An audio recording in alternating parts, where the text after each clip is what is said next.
স্বরাষ্ট্রমন্ত্রীকে ধন্যবাদ দিচ্ছেন। সরি মাননীয় স্পিকার, মাননীয় স্বরাষ্ট্রমন্ত্রীকে কোনো বিষয়ে ধন্যবাদ জানাইনি। আজকে আমি মন থেকে ধন্যবাদ জানাচ্ছি। সদস্য মোহাম্মদ আমির হাফজা, কুষ্টিয়া ৩, ২ মিনিট। আসসালামু আলাইকুম। মাননীয় স্পিকার, সাইবার সুরক্ষার সংশোধনী বিল 2026 20 আগস্ট তারিখের মধ্যে জনমত যাচাইয়ের জন্য বিলটি প্রচার করার আহ্বান জানাচ্ছি। আমি আজ 4 মাস হতে চলছে সরকারের বয়স, আজ পর্যন্ত মাননীয় স্বরাষ্ট্রমন্ত্রীকে কোনো বিষয়ে ধন্যবাদ জানাইনি। আজকে আমি মন থেকে ধন্যবাদ জানাচ্ছি এই বিলটি মাননীয় মন্ত্রী নিয়ে আসার কারণে। কারণ এ বিলের উদ্দেশ্য, কারণ এর সাথে নীতিগতভাবে আমি মন্ত্রীর সাথে একমত।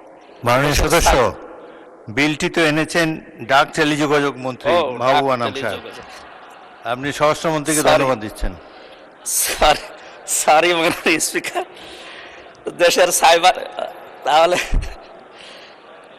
দেশের সাইবার স্পেসকে নিরাপদ ও সুরক্ষিত রাখতে সাইবার সুরক্ষা আইন পাশ করার জন্য মাননীয় মন্ত্রী সংসদে এনেছেন এবং পাশও হয়ে যাবে, কিন্তু এটা জনমত যাচাইয়ের জন্য যেহেতু সময় আছে, এই জন্য দেওয়ার জন্য আহ্বান জানাচ্ছি।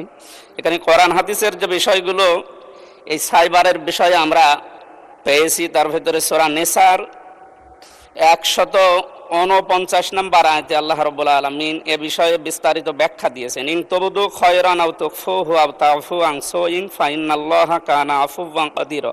এই আয়াতের ব্যাখ্যায় যেটা বলা আছে, তোমরা যদি সৎ কাজ প্রকাশ করো অথবা গোপন করো অথবা কারো অপরাধ ক্ষমা করো, তবে নিশ্চয় আল্লাহ সর্বশক্তিমান এবং ক্ষমাশীল।